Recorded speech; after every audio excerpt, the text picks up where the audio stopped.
that will murder a person that is treifah won't be considered as a murderer, but be considered as, if we may use a foreign term for it, as some kind of manslaughter, but not as a murder, because treifah is not completely alive, and you can murder only something that is completely alive. So there is treifah, which is in some of the people. Speaking now about people and not about animals.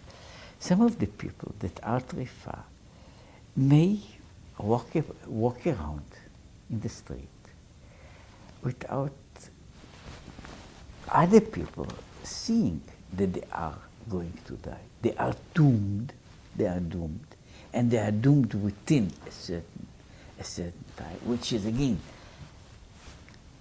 anybody in the past and the present may make a mistake about it. A person may be given by the best doctor half a year to live, and will live for a year or two, because of a mistake or because of miscalculation of some elements. It may also go the other way around. But we may say that according to the medical notions, this person is going to die within a year, this person is considered alive in every aspect, except that murdering him won't be considered murder, but rather manslaughter. It's a murder in a far lesser degree. That's it. Now, that is one point. Now, obviously, a person that is dying, and we'll come to it in a moment, a person that is dying should be considered treifah. But that is, again, a matter of discussion, whether a person that is just actually dying is also considered as being treifah. The Talmud says, which is an interesting statement, just making the difference between the stages, saying that most of the people that are sick, that are ill, will become healthy. Most of those who are dying, to use the Hebrew Gosses, most of them are going to die. Now, the definition is made with precision, because it doesn't say all, it says most, which means a person may be objectively dying, and that therefore is a real Gosses, but perhaps against all medical help, this person recovers. And because that person recovers, it doesn't mean that he wasn't before a Gosses. It just means that for some reason, explained or unexplained, the situation has been reversed.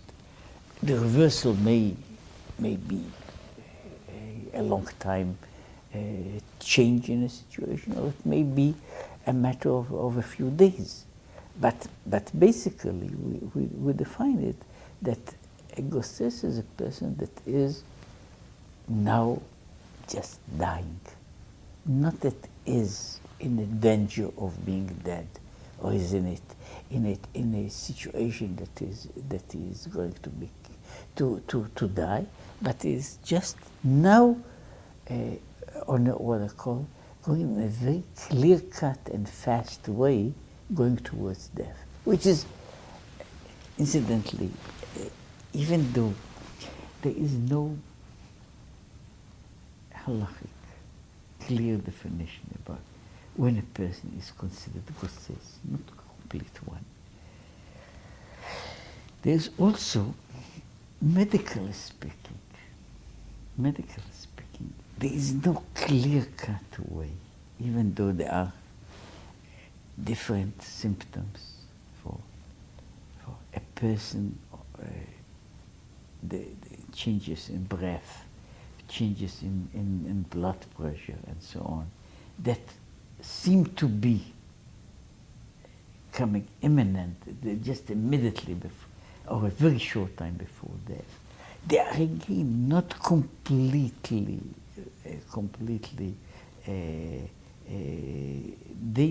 in themselves, they are not completely meaning that death is there, and whether one calls it a miracle or an accident or a mischance, these things happen, that people that are on the brink of death still recover. Now, according to the Jewish law, the position of this Gosses is one of them is a legal question in one way, and a medical legal question the other way.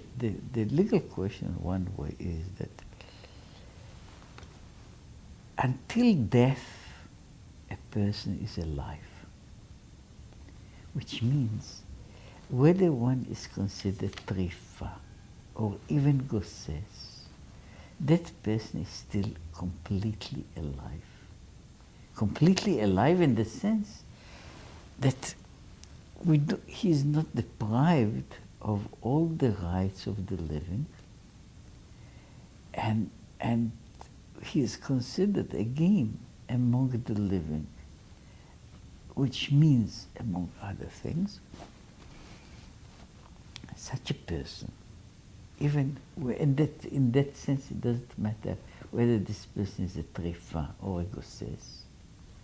A person may be dying, but he is still legally alive, which means it has all kinds of ramifications about inheritance. Sometimes, especially in countries which they have a high tax on inheritance, it may make a tremendous financial difference who died first. But also within the Jewish law, there is a discussion which just shows how important it is that there is say two people are killed in an accident, say a father and a son, a mother and a son, and the relatives or the heirs have a dispute, which is a very legal dispute, who died first. Because the question who dies first may change or reverse the legal situation of the heirs completely. And so the question about any minute or a second is legally significant. But the point is that we consider it legally on one hand, that while a person, even 1 second before dying, is still alive, and as a person being alive, he may, as the Jewish law puts it, he inherits, she inherits, and also passes the inheritance to others, consciously or unconsciously, which is in that sense is not important. But the fact that the Gosses is alive, it means that life continues, legally, halakhically speaking, up to the last moment of it, which also means that the Gosses has the power to bequeath anything as long as it's alive.